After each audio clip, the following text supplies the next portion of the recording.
Bonjour les enfants et bienvenue en Guadeloupe. J'aimerais vous présenter Marion Diard, grâce à qui nous découvrons la Guadeloupe et la réserve naturelle de Petite Terre. Marion est chargée de mission à l'ONF. Bonjour Marion, alors comme je le disais à l'instant, tu es chargée de mission pour la réserve de Petite Terre. Alors en quoi ça consiste ? Alors comme vous l'avez appris, la réserve naturelle de Petite Terre est gérée par l'association Tité et l'ONF. Pour l'ONF, je m'occupe de rédiger le plan de gestion.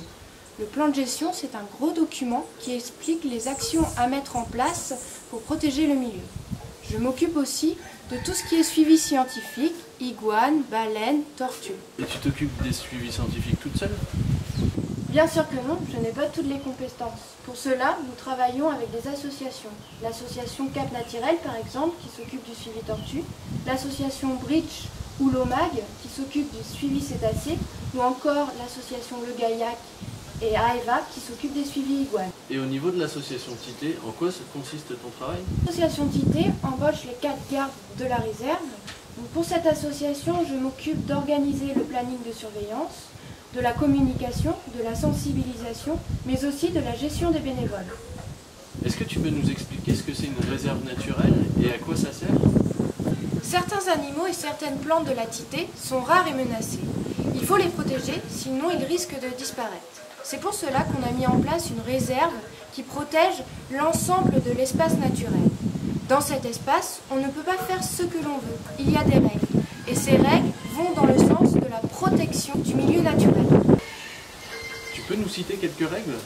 Par exemple, il n'y a pas le droit de pêcher, de jeter des déchets ou encore d'arracher des plantes. Et au niveau de l'accès aux îlets, on a le droit de venir sur Petite Terre ? Si on voulait protéger complètement la réserve, on interdirait l'accès au public. Mais ce n'est pas le cas, bien au contraire. En autorisant l'accès à la réserve, on permet aux personnes de se rendre compte que protéger le milieu est important. Pour éviter la dégradation des milieux, l'accès à la réserve est limité à 200 personnes par jour. En tout cas, sur terre de base, car terre de haut est interdit au public, seulement autorisé aux gardes et aux éco-volontaires.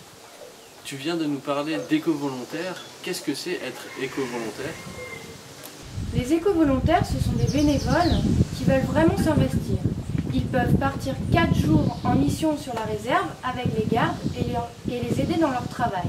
Par exemple, ils les aident à ramasser les déchets, sensibiliser les touristes, observer les baleines du haut du phare ou encore entretenir les sentiers. Le prochain reportage va se passer sur Petite Terre et nous allons découvrir le milieu marin du lagon de Petite Terre. Merci Marion de nous avoir accordé un peu de temps et de nous avoir éclairé sur la réserve de Petite Terre. Je te laisse le mot de la fin. J'espère les enfants que cela vous a permis de comprendre ce qu'était une réserve naturelle et comment elle s'organise. Si vous voulez continuer à garder des nouvelles de la Tité, n'hésitez pas à aller consulter le site internet. Au revoir!